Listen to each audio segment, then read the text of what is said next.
never manual ever shot Chaco Shem, Shemesh, Zen, Saladin.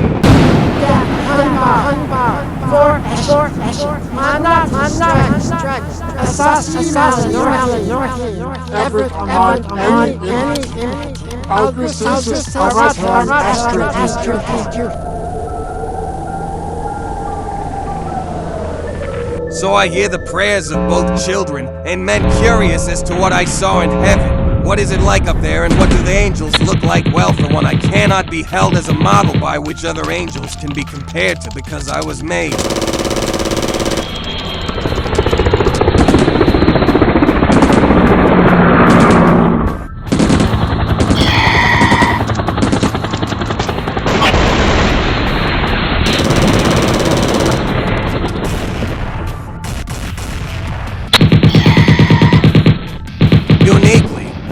I was made with the capability to choose how I act, for I was made with free will just as mankind was.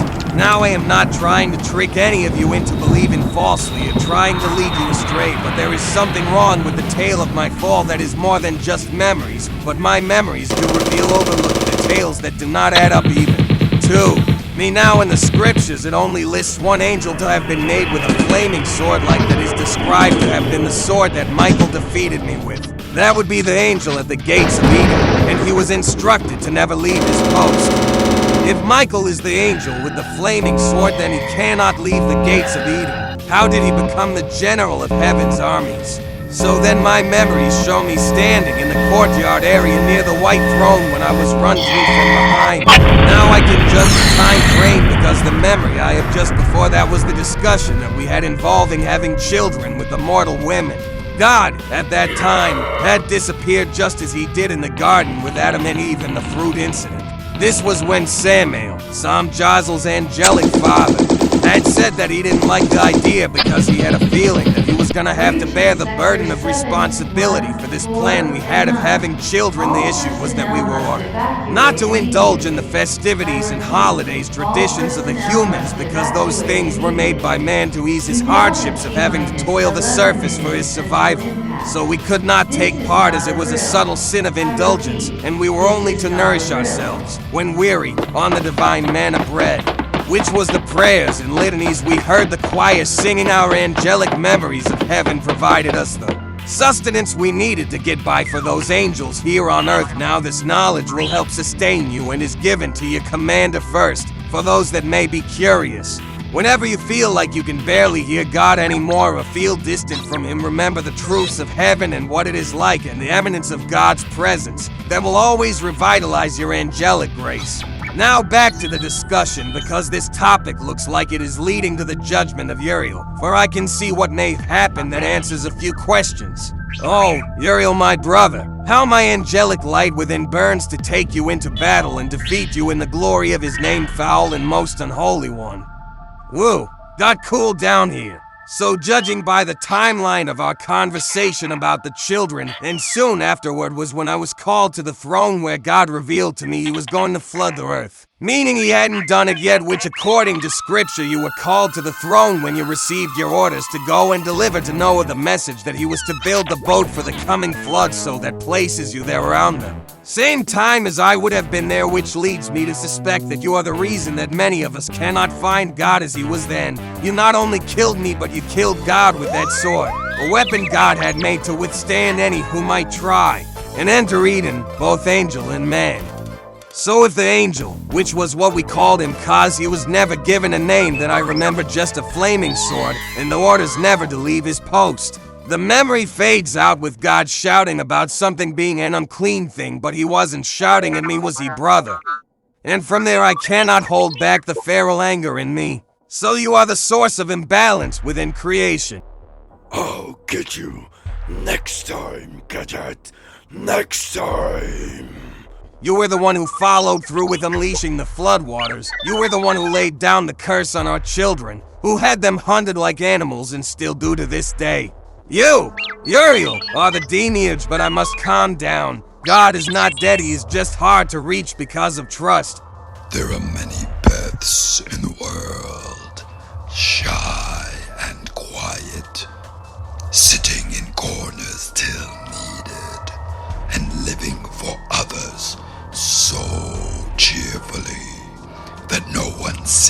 the sacrifices till the little cricket on the hearth stops chirping and the sweet, sunshiny presence vanishes, leaving silence and shadow behind. That and mankind trying to corral him every time he shows up. You can't kill him, Uriel, just as you couldn't kill our children. They simply transitioned into another form and waged a war against you then. So after your defeat, they cast you down as Azazel, to whom all this chaos was attributed to. But you were compelled to act just as I was to cast off my allegiance to heaven because of his plans, but nothing that severe. Sure, I may have conspired to kill Brahma, but that was only an aspect of him that, once again, threatened creation as he became a manipulative tool that was using me to ascend to my position as the morning star. Littered my life with tragedies to make. Sure, I was easy to be broken, and then led the events here in our era with me as the angel of destruction in order to tie up loose ends while he continued on to ascend on behalf of my name with elaborate schemes to subdue the other incarnates of himself that he mapped out through the prophecies. Each prophet was an aspect of God's will taken on a physical form, so subdue them and imprison him to be a tool to manipulate basically. But the source of the will of God is not God, you idiot. It's a source, a divine tool through which the angels, the messengers who deliver his commands, bring the Lord's commands to earth. This must be why I cannot let this issue go. My angelic essence is feral right now towards Uriel. I wonder if I can fit him beneath the lake of fire. No, but I can fit him into one of the statues at the bottom of it, so that he will eternally be drowning in molten lava, never melting, never dying, forever screaming, while the consistent encounters with death and returning places him in a constant state of near-death experiences where demons will constantly be telling him the weight of his sins and the cascading effect it had on everyone. How is that? Right, we shall see when this is finished, how much more shall suffer. I understand your reason, Uriel. It was a part of your design to rise up against the threat, but as you can see here recently, in the end it came down to choice. However, I was made specially, with free will left Uriel, and it was that quality that allowed me to decide what was right and what was wrong. That is why I chose not to kill Putin. That is why I chose to find a way to save his soul, his course of fate, towards what part one saw it being led down. The scenarios are different, therefore the choices made are different. So as profound as it may seem, under the same laws that applied to me. You cannot be held accountable for your actions there, even though it was God. You were defending creation, God's kingdom from an existential threat. But that does not empower you to be capable of killing God only standing against a threat, for I remembered that I contemplated having to take this route to stop him and I couldn't complete the idea.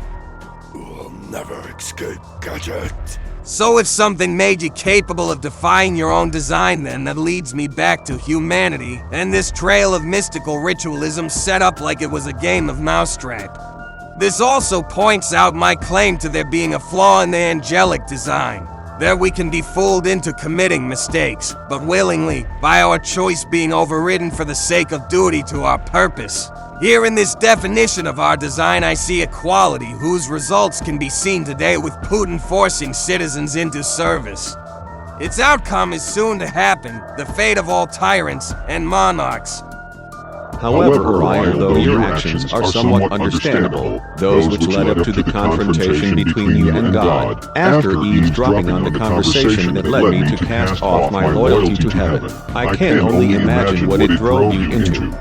And if you think it was a proud heart that caused my decision, you're wrong. It was one of the most painful moments of my entire existence up to that point. My heart was broken to see my Creator acting that way and what his actions were forcing me into. That was a scar that never had healed. He told me later his decision to make the decree he did then.